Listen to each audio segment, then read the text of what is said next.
Chicos, ¿qué tal? ¿Cómo están? Sean bienvenidos a nuestro repasín de los fines de semana. Hoy nos toca repasar la parte de la semana 3-4. Como esta semana hemos tenido semana doble, he tratado de avanzar casi toda la tría, nos queda un poquito todavía por avanzar. Hacemos un par de problemas más en la semana número 4 y tomamos la práctica calificada, no se olviden, así que es el momento de repasar.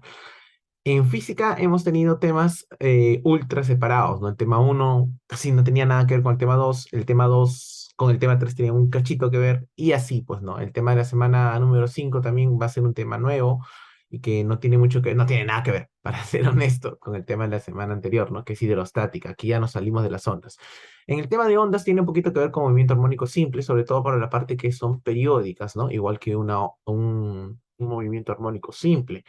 Bueno, para empezar, ¿qué cosa es una onda? En general, las ondas recuerden que eran perturbaciones energéticas de un medio o, en todo caso, de un espacio, ¿no? Las ondas que íbamos a ver nosotros eran las ondas del tipo mecánica. Estas ondas, sí o sí, para viajar necesitan un medio, ¿no? No pueden viajar en la nada, en el vacío. Estas ondas necesitan un medio, puede ser sólido, líquido, gaseoso, para poder viajar, para poder moverse. En cambio, las ondas electromagnéticas, que es la que conversamos también en clase, no necesitan un medio, ¿no? Ni necesitan un espacio para moverse. Una onda de radio, una onda de televisión, una onda de luz, no necesita un espacio para moverse, no necesita un medio, solamente se mueve nada más. E incluso puede viajar alrededor del vacío, ¿no? Entonces no hay ningún problema con eso. Ahora, aquí quiero que hagamos un hincapié exacto en las ondas mecánicas y los tipos de ondas mecánicas. Habíamos visto tres tipos, pero quiero que dos los recuerden muy bien. Las ondas transversales y las ondas longitudinales, ¿ok? Las ondas transversales, chicos, son aquellas que oscilan perpendicularmente. Ojo con lo que estoy diciendo, guiñazo ahí. Las ondas transversales son aquellas que oscilan perpendicularmente a la dirección de propagación, ¿no? O sea, si la onda se mueve a la derecha, entonces, o a la izquierda, entonces esta oscila hacia arriba y hacia abajo, hacia arriba y hacia abajo, perpendicular a su dirección de propagación. ¿Estamos de acuerdo? Y la otra que habíamos visto eran las ondas longitudinales. Estas ondas se mueven paralelamente a la distancia de propagación. O sea, si una onda se propaga a la derecha, se propaga significa que viaja, se mueve, ¿no? Va hacia la derecha, ¿no? Si una onda se propaga a la derecha, estas se mueven, oscilan también a la derecha, ¿no? En la misma dirección. Son direcciones paralelas, ¿ok? Entonces, las ondas transversales oscilan perpendicularmente a la dirección de su movimiento, la dirección de su viaje, y las ondas longitudinales oscilan en forma paralela. No se olviden eso, por favor, ahí recontraguiñazo, ¿ok? Habíamos descrito algunas de las partes de las ondas, como por ejemplo habíamos hablado de la longitud de onda, que era la distancia entre un punto y el otro punto que era similar a este, habíamos hablado de la amplitud, habíamos hablado de la frecuencia, habíamos hablado del periodo, y básicamente para definir una onda en este tipo de situaciones queremos hablar de su velocidad, ¿no? ¿Qué tan rápido se emite una onda? ¿Qué tan rápido viaja una onda? Y eso lo habíamos determinado con esta formulita que está acá y que la voy a encerrar y que por favor deben tener sí o sí fijo esta formulita de acá, ¿no? ¿Ok? Que la velocidad es igual a la longitud de onda. Lambda, no se olviden que es la longitud de onda. Esta de acá es la longitud de onda. Acá lo voy a poner, ¿no? Longitud de onda, ¿ok? Lambda es la longitud de onda. Ya. Entonces, lambda por F, que ya sabes que F es la frecuencia. Profe, ¿qué medía la frecuencia? La frecuencia mide cuántas vueltas, cuántas oscilaciones doy en un solo segundo, ¿no? Este de aquí, no se olviden que es la frecuencia. ¿Cómo voy a reconocer la frecuencia? Porque nos la van a dar en hertz, ¿no? En hertz. La frecuencia, recuerden también, es la inversa del periodo, pues, ¿no? Si yo sé el periodo de una onda, entonces ya sé su frecuencia, ¿no? Ahí está. Esa también podemos jugar. Pero ¿cómo era la cosa? Recuerden que el periodo mide el tiempo en que una onda o cualquier objeto armónico o oscilatorio da una vuelta, ¿no? El tiempo que me demoro en dar una vuelta entera, en volver a mi punto inicial, ese tiempo es el periodo. Lo inverso, lo contrario, cuando yo lo divido al revés, por ejemplo, si me demoro en dar una vuelta 3 segundos, un tercio sería la frecuencia, o sea que doy un tercio de vuelta cada segundo, pues, ¿no? ¿Estamos? Esa es la idea. Entonces, recuerden esta formulita, por favor, porque va a ser la formulita importante, interesante. ¿De acuerdo? Ahora, luego habíamos conversado un poquito más acerca de las ondas y habíamos hablado de las ondas del tipo estacionarias. Nos falta poner la ecuación de onda, que eso es lo que vamos a poner la próxima semana. Y habíamos hablado de las ondas estacionarias, ¿no? Con sus nodos y con sus valles. Y habíamos hablado del primer armónico, segundo armónico, y luego le dije que podíamos ir así, ¿no? Al tercer armónico, cuarto armónico, quinto armónico, y así. Cuando una onda del tipo estacionaria, que es la onda que no se mueve ni a la derecha ni a la izquierda, sino que es generada por un objeto que está fijo en algún punto, por ejemplo, una cuerda de guitarra, por ejemplo, una cuerda que amarro a la pared y le comienzo a estirar, ¿no? O la cuerda que hacemos para saltar cuerda, cuando se jugaba el famoso saltar cuerda, ¿no? También hay, o la que haces en el gimnasio, pues cuando comienzas a dar vueltas en la cuerda, ya. Esos son los famosos armónicos, ondas que funcionan sin moverse a ningún punto, o sea, no están viajando estas ondas, solamente suben, bajan, oscilan nada más. Cuando eso sucede, la velocidad de la onda la vamos a calcular como la raíz cuadrada de la tensión entre mu. Y este mu, por favor, ténganlo en cuenta, este de acá, este mu que es el nuevo que ha aparecido para nosotros, esta es la densidad lineal. Ojo con eso, densidad lineal. Profe, ¿cómo calculo la densidad lineal? La densidad lineal, chicos, va a ser la masa dividido entre la longitud de la onda. O sea, que si tú tienes la masa y la longitud de la onda, puedes calcular la densidad lineal, pero claro, hay que hacer una división, ¿no? En la mayoría de problemas esta densidad lineal nos va a venir de dato, pero si no, puede ser que nos venga la masa y nos puede venir la longitud de la onda, ¿ok? Ahí está. O la longitud de la cuerda en este caso, porque son ondas estacionarias y las cuerdas están fijas, pues, ¿no? Ahí está, entre L. No se olviden eso también, ¿ok? Eso también lo puse en la pizarra, ¿no? Ya, listo. Y esa es la manera en la que encontramos la velocidad para una determinada onda, pues, ¿no? Para una determinada onda. Y solamente, ojo, esta solamente funciona para las ondas estacionarias, ¿ah? Nada más.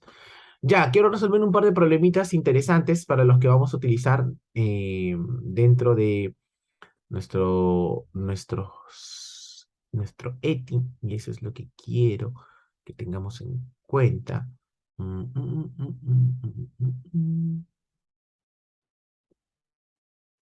Ajá. Ujú, ujú. Ah, ya, podemos hacer un problema de la tareita, ¿no? Ahí está. Ok. Ya, voy a hacer el problema número uno, por favor. Es más, denme un segundo. Voy a sacar otro problema mejor parecido para dejarles eso también de tareita. A ver, voy a pausar un segundo.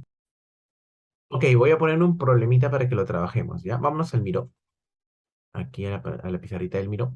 Le voy a poner un problemita para que lo trabajemos. Ojo con este problemita, porque es el segundo guiñazo, ¿ah? Ojo con este problemita porque es el segundo guiñazo. A ver, este problema que voy a plantear acá. Este problema es el problema número 2 de la tareita. Ahí está. Listo. A ver, ¿cómo resolvemos ese problema? Dice, se sabe que en el agua el sonido viaja a 1500 metros por segundo. Bueno, eso lo habíamos visto en clase también. Si se produce en el agua un sonido cuya longitud de onda es 10 metros, ojo, me están dando el lambda de esta onda, una longitud de onda de 10 metros, ¿no? Una longitud de onda de 10 metros. Ya, ¿qué te piden calcular?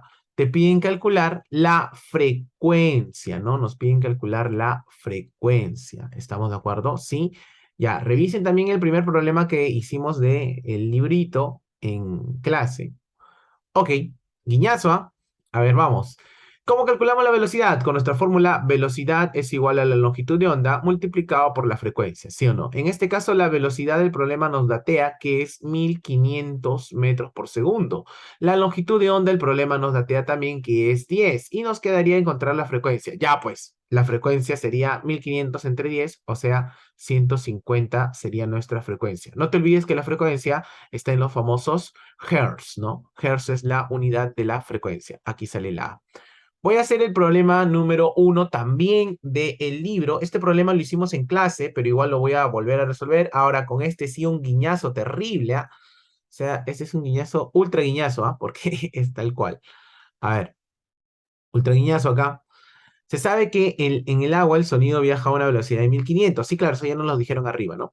Si se produce en el agua un sonido cuya longitud de onda es 5, ¿cuál es su frecuencia? Lo mismo, bueno, velocidad es igual a longitud de onda multiplicado por frecuencia. En este caso, una vez más, la velocidad es 1500, la longitud de onda ahora es 5 y aquí está la frecuencia. Pues este 5 se va a dividir y me quedaría 300. ¿300 qué? 300 hertzazos, ¿sí o no? Esa sería nuestra frecuencia. Y ya está, ya fue, se acabó. ¿Ok? Se acabó. Se acabó.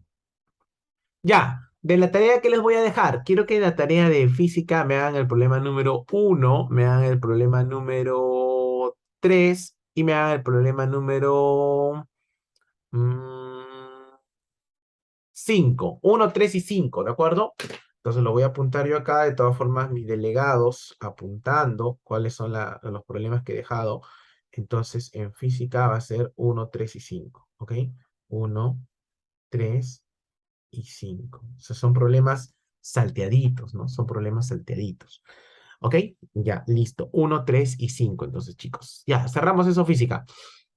En química hemos estado viendo el estado gaseoso, ¿no? Y esta parte de aquí, pues, es bastante sencilla, no tiene mucha complicación. Lo que sí teníamos que, o lo que sí debíamos tener en cuenta, son nuestras variables de estado. Para definir un estado gaseoso habíamos conversado que no era posible simplemente hablar de objetos que, o hablar de algunas propiedades que no tienen todos los gases. Lo que deberíamos hacer es hablar de las propiedades que tienen todos los gases, ¿no? Eso era importante.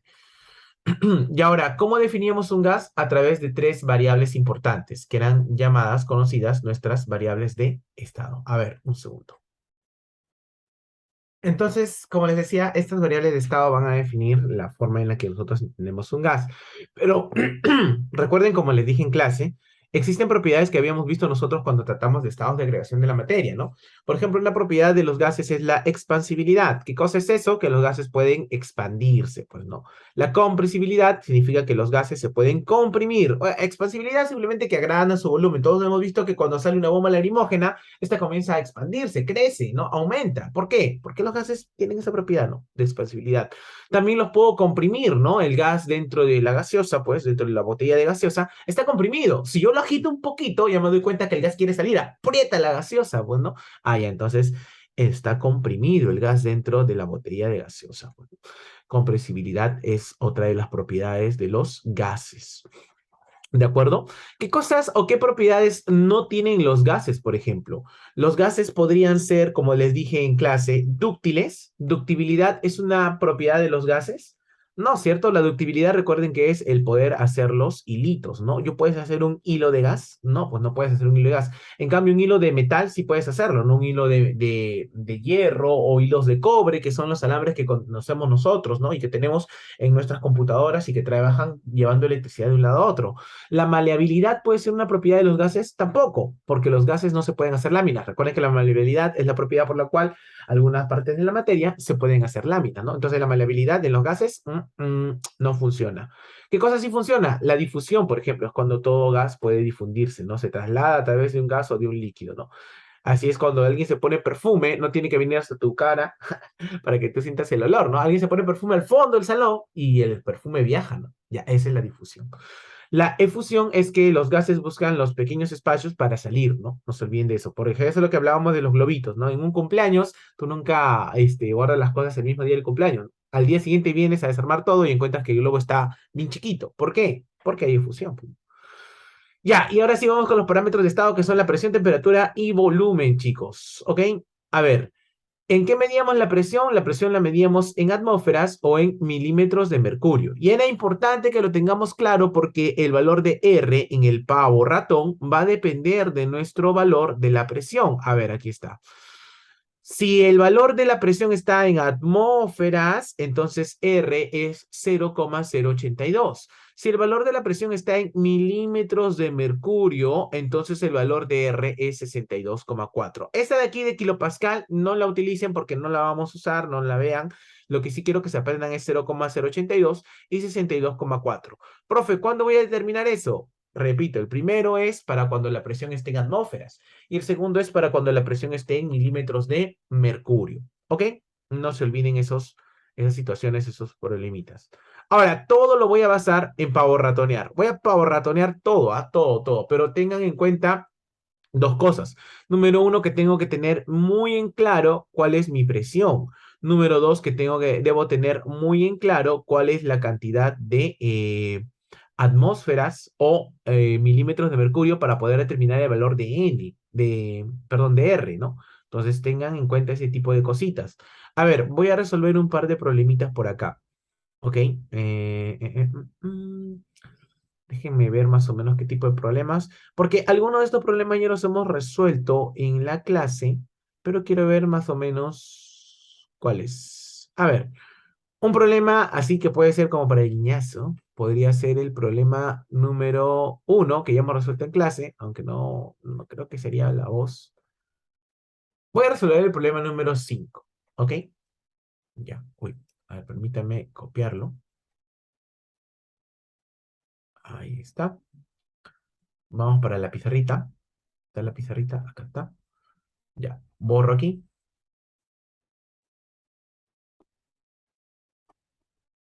Listo. Y ahí pongo el problema número 5, que es el que vamos a resolver. ¿Ok?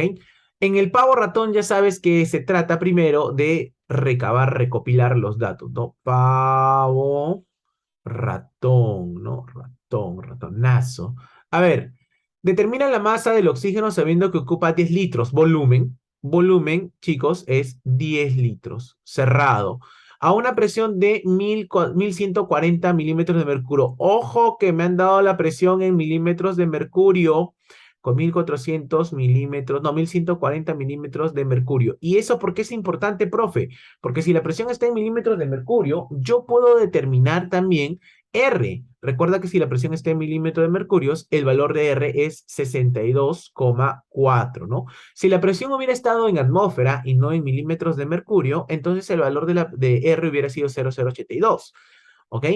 Listo, ¿qué más? Siendo la temperatura de 27 grados centígrados, y aquí es donde deben saltar tus alarmas, como te había comentado. Una temperatura de 27 grados centígrados no es para nosotros la temperatura que deberíamos utilizar. Entonces aquí debo cambiarlo a Kelvin. ¿Y cómo lo cambiamos? Le sumamos 273, ¿no? Y eso me va a dar, chicos, 300 grados de los Kelvin, ¿no? 300 grados Kelvin. Ahí está. Esa sería nuestra temperatura, ¿no? Ahí está, del pavo rato. ¿Ok? Listo. ¿Y ahora qué hacemos? Bueno, simplemente lo reemplazamos aquí en la fórmula del pavo ratón. Presión, ¿cuánto sería? Presión es 1140. Volumen, ¿cuánto es el volumen? 10 litros. R, ¿cuánto es R? R nos salió 62,4. Ojo que R es así por la unidad que tiene la presión, ¿ah? Temperatura, temperatura es 300 grados Kelvin. Y por último, N, que es el número de moles, es lo que voy a encontrar yo. ¿Estamos? ¿Sí? Solamente he reemplazado en el pavo ratón. Como les dije, sería muy bueno que en esta parte ustedes traigan su calculadora, pero calculadora y no celular con calculadora. ¿Ok? 1140 por 10 es 11.400. Lo divido entre 62,4 y todo eso encima lo divido entre 300, ¿no? Ahí está. Listo. Entonces me sale 0,6. Me sale el número de moles. El número de moles, entonces, ojo que aquí vamos a aproximar a 0,6 me sale. ¿Ok? 0,6 moles. Moles. ¿Estamos de acuerdo? ¿Sí? Ya, entonces, ahora, ¿qué sacamos de ahí? A partir de ahí, eh, a partir de ahí queremos saber la masa del oxígeno, ¿no? Queremos saber la masa del oxígeno. ¿Y cómo sacamos la masa del oxígeno para este lado? Bueno, lo que vamos a hacer es trabajar simplemente con el número de moles, ¿no? Porque recuerda que el número de moles es igual a ¿qué? A la masa dividido entre el peso molecular. No te olvides, ¿ah? La masa dividido entre el peso molecular, ¿no? Mm, Ahí está. Entonces acá sería la masa dividida entre el peso molecular. ¿Ok? Eso significa que aquí tendríamos lo siguiente. Miren, las moles es 0,6. Aquí le pongo 0,6. Aquí tengo arriba la masa y aquí tengo la masa del oxígeno. Pero ¿cuánto es la masa del oxígeno? Ahora, aquí quiero hacer una aclaración. Miren, el problema que normalmente ustedes deben saber resolver es hasta acá. Ahí debe morir la flor, normalmente. ¿Ok? Si hay algo más que avanzar, esta parte que hay que avanzar ya es extra. Ahora, acá tengo un pequeño detalle. Cuando te hablen de masa del oxígeno, el oxígeno que nosotros respiramos no es oxígeno uno, o sea, no es solamente un átomo de oxígeno. Siempre que te hablan de oxígeno, te están hablando del oxígeno molecular, o sea, oxígeno 2. ¿Ok? El oxígeno 2. ¿Y cuál es el oxígeno 2? El oxígeno 2 pues, es este, ¿no? O2. ¿Cuál es su masa molecular? Bueno, fácil, pues, dos veces el oxígeno. El oxígeno es 16, 16 por 2, estamos hablando de 32. No se olviden, nos están hablando de oxígeno molecular, así que aquí abajo irá 32. Ahora ese 32 lo mando al otro lado a multiplicar. ¿Cuánto me saldría M entonces? 0,6 por 32 me sale aproximadamente 19,48. Pero esto lo puedo redondear, pues, ¿no? A 19,5 gramos, ¿no? Y sería nuestra clave la B de burrito, ¿no? Esa sería nuestra clave, que es la que más se aproxima, ¿no? Ahí está, la B de burrito. ¿Ok? Eso hay que tenerlo muy en cuenta. Y con eso se acabó el problema, pues. ¿De acuerdo? Entonces, pavo ratoneen a full, pongan sus unidades, tengan mucho cuidado con la presión, porque esa es la que me va a determinar cuál es el valor de R, y tengan más cuidado aún con la temperatura, porque esa hay que siempre trabajarla en grados Kelvin.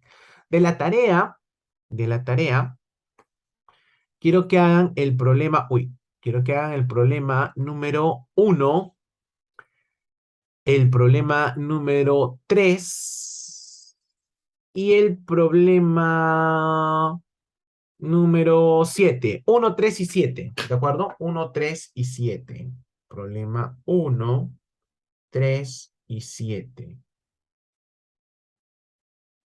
Uno, 3 y 7. Lo estoy apuntando yo, pero igual mis delegados ahí, on fire, ¿no? Listo. Eso ha sido todo por esta semana, chicos. Por favor, practiquen mucho. Recuerden que la próxima semana tenemos nuestra práctica calificada, así que ahí nos veremos, ¿ok? Un abrazo, cuídense, nos vemos en clase. Chao, chao.